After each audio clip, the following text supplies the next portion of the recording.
امریکہ، Brazil اور پاکستان سمیت 8 ممالک سے تعلق رکھنے والے 29 نوجوانوں کا ایک وفد جمعہ کے روز 3 روزہ ثقافتی دورے کے لیے گوانگجو پہنچا ہے۔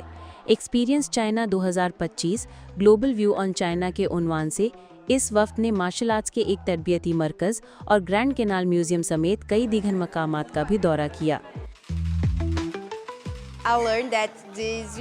میں نے جانا کہ یہ ایسی چیز ہے جو آپ کسی ایسے شخص کو دے سکتے ہیں جس سے آپ واقعی محبت کرتے ہیں، اس لیے میں نے اپنے بوائے فرینڈ کے لیے تیار کیا اور میں بہت خوش ہوں کہ اسے یہ دینے جا رہی ہوں۔ یہ میری زندگی کا پہلا موقع ہے کہ میں اپنے ملک سے باہر آئی ہوں، اس لیے اپنے شہر سے بالکل مختلف ایک نئی ثقافت سے ملنا ایک شاندار تجربہ ہے۔ میں نے اس تجربے کا بھرپور لطف اٹھایا۔ میں اس وقت عجائب گھر میں ہوں، تاریخ پر نگاہ دوڑا رہا ہوں اور یہ دیکھ رہا ہوں کہ چین کی ثقافت کتنی زرخیز ہے۔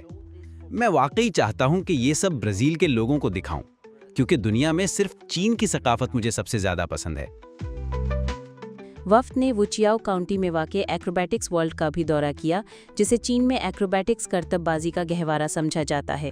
یہاں کے دورے کا مقصد گوانگجاؤ کے مارشل آرٹس اور کرتب بازی کی طاقت اور خوبصورتی کو قریب سے محسوس کرنا تھا۔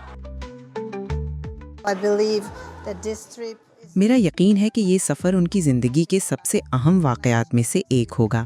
2 ممالک کو سفارتی طور پر قریب لانے کے حوالے سے یہ ان کے لیے زندگی بدل دینے والا تجربہ ہے۔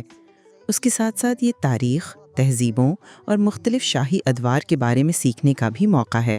اس ملک کے پاس سکھانے کے لیے بہت کچھ ہے اور یہ ان پر انتہائی مثبت اثر ڈالے گا۔